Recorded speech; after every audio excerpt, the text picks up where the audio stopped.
So before we get tangled up in billionaires, betrayal, and that one uncle who never returns borrowed lawn chairs, tell me where you're watching from, man, what time it is at your place. I want to see how far this story travels by the end.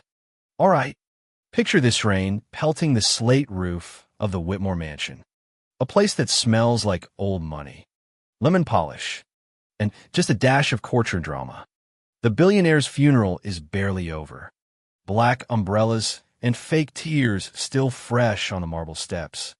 When everyone shuffles inside for the main event, not the eulogy, but the reading of the will. The vibe in the Great Hall is somewhere between opera and open mic night. Ancient paintings stare down at guests who are already calculating their slice of the pie. Victoria Whitmore Reed, the eldest daughter, sits rigid as a scarecrow in Prada, while her brother Daniel opens shirt. Cologne Cloud looks like he just lost a yacht in a divorce. If that's not enough tension, Graham, Victoria's husband, has the polite menace of a tax audit. In their nearly invisible stands Amelia Carter, the maid. Simple dress, careful hands. She knows the house better than any of these people, heck. She could probably tell you which stair creaks and where the silverware is actually hidden. Some guests glance at her with confusion, others with annoyance. She holds her purse tight, bracing herself for another storm.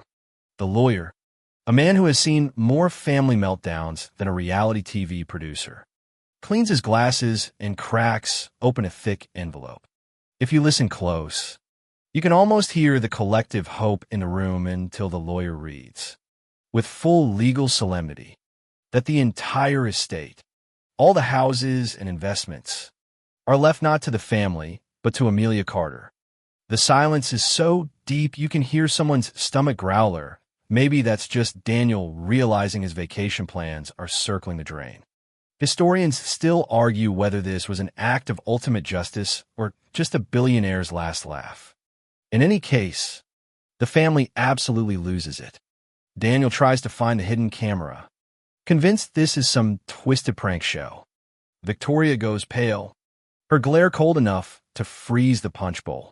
The lawyer stays steady, reading through medical reports, legal confirmations, and just when you think things can't get more dramatic, a mysterious letter, to be revealed only after a private recording is played for Amelia.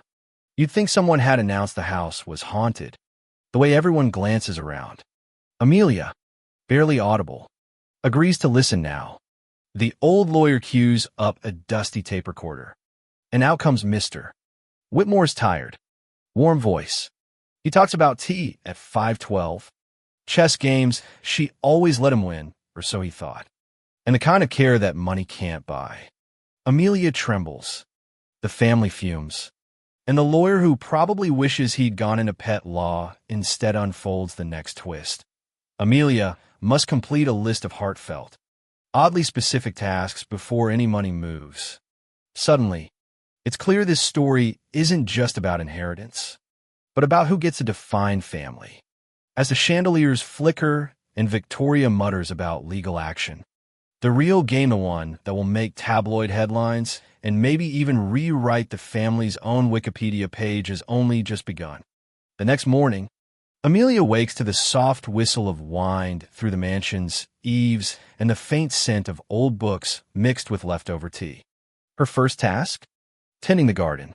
Not glamorous, not flashy, but a quiet test of diligence. Historians still argue whether true loyalty is measured by endurance or by subtle acts that nobody notices. She waters roses, prunes the lavender, and notes every bend in the path, every fading leaf, knowing the family's eyes, or at least their hired eyes, might be on her. A week in, she realizes this will be a marathon, not a sprint. The first sign of opposition comes subtly. The hospital where she volunteers receives a mysterious message deleting her from the schedule. Panic could have been an option. Instead, Amelia calmement contacte Dr.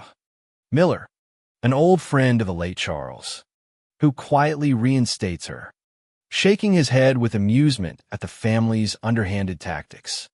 Next comes the challenge of logistics, community food donations, library reopening, and a secret visit to a location her old boss loved but never saw completed. Each step is a blend of care, ceremony, and precision. Deliveries canceled? She arranges another supplier. Library damaged? She cleans it herself. The household staff whispers in hallways. Their own loyalties split between family paycheck and admiration for Amelia's resolve.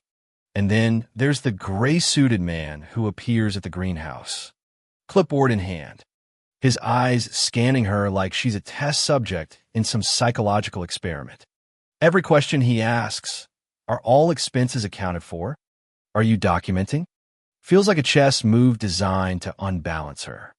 She smiles faintly, notes every detail, and proceeds. The house is quiet except for the soft click of water hitting soil and her own breathing. She has seen enough manipulation to know that failure isn't just personal. It's engineered. By the second month, Amelia is moving like a well-oiled machine. Photographs of every donation. Receipts filed. Tasks checked twice. The family attempts more direct interference. Phone calls. Sudden cancellations. Whispers through lawyers. She faces these with steady calm. Patience hard-earned from years of navigating a world that underestimated her. Evenings are spent reviewing old letters from Charles. Thank you notes. Scribbled reminders proof that trust had been invested long before the will. Each task, each tiny act of devotion, becomes a testament to a care that transcends inheritance. And yet, she senses the looming presence of opposition. Victoria texting from Aspen, Daniel sneaking photographs, the occasional whisper that Amelia's attention might slip. Nothing she's done has gone unnoticed, and the delicate dance between proving worth and defending against sabotage becomes the rhythm of her days. By the end of the third month, Amelia knows that winning this inheritance is as much about navigating human greed as fulfilling her late employer's wishes. The wind outside rattles windows like the tick-tock of a clock that counts down both legacy and potential failure. Amelia's final challenge comes like the winter sea crashing against Harbor Point cliffs relentless. Cold, yet impossibly beautiful. She drives the old sedan Charles loved, carrying his ashes, the worn copy of The Old Man and the Sea, and the gray scarf he always wore. The wind cuts sharply, teasing her scarf into the air, but she tucks it securely and approaches the stone wall overlooking the foaming water. Historians still debate whether ritual acts and wills are symbolic, practical, or both here. Amelia feels them as both, every breath briny with memory. She places the urn down gently, drapes the scarf as if lending warmth across time, and opens the book to the page marked by a chess club card, reading slowly, deliberately, in the rhythm Charles would have preferred. The waves answer back, a quiet applause from nature itself. For a moment, she feels his presence as if the world had conspired to give her a single, uninterrupted chapter of memory. Her reflection merges with the scene, the town, oblivious, waits, the family plotting elsewhere, a dark-suited observer lingering nearby. Suddenly, the Department of Parks and Coastal Areas intervenes, citing a restricted area for ashes scattering.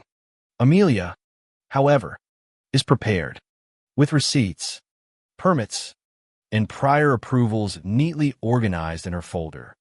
She presents them calmly, the authorities confirming the legitimacy. The family's last gambit, the law itself, fails against her meticulous preparation. Pita Lung, the man in the dark suit, slips back into his car, smirk fading. Amelia has anticipated challenges. She has rehearsed patience and tact. And victory is measured not just by wealth, but by her ability to honor Charles's wishes intact.